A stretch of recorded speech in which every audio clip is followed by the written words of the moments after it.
Hello বন্ধুরা, রোববারের দিন সকালবেলা ফার্স্ট বুকিং নিয়ে এনাদেরকে ড্রপ করি খড়দায় শ্যামসুন্দর মন্দিরে। তো এনারা তো সকাল সকাল কালকে শ্যামসুন্দর মন্দিরে দর্শনে গেছিলো। তো ওনাদেরকে পিক আপ করি আমি আগরপাড়া শক্তিপুর থেকে। আর এনাদের বুকিং ছিল এসির বুকিং। তো গাড়িতে ওঠার সঙ্গে সঙ্গে আগে এসি চালাই।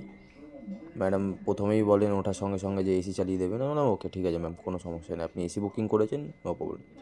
তো এনাদেরকে পিক আপ করে যখন আমি এনাদেরকে নিয়ে যাই এনাদের গন্তব্যস্থলে খড়দা শ্যামসুন্দর মন্দিরে, ওখানে যখন গাড়ি রাখা নিয়ে এত সমস্যা চলছিল, ওনাদেরকে যখন ওখানে গিয়ে আমি ড্রপ করি, বলছে গাড়ি রাখবেন না, এ না ও না। প্রত্যেকটা জায়গা মানুষের খুবই অসুবিধা হয়, কিছু কিছু মানুষ আছে। আমি ওনাকে বলছি আমি কি গাড়ি রাখবো, ওনাদেরকে নামিয়ে দিয়ে আমি বেরিয়ে যাব। ওনারা গাড়ি থেকে ঠিকঠাক নামেও নি। ওনারা গাড়িতে নামার আগেই একটা লোক এসে দেখি ঝামেলা করছে আমার সাথে। আমি সকালবেলা যেহেতু ফার্স্ট বুকিং ছিল আর সকাল সকাল কারো মুখ লাগতে চাই না এরকম লোকের, তো ওর জন্য আমি কোনো ঝুট ঝামেলায় জড়াইনি।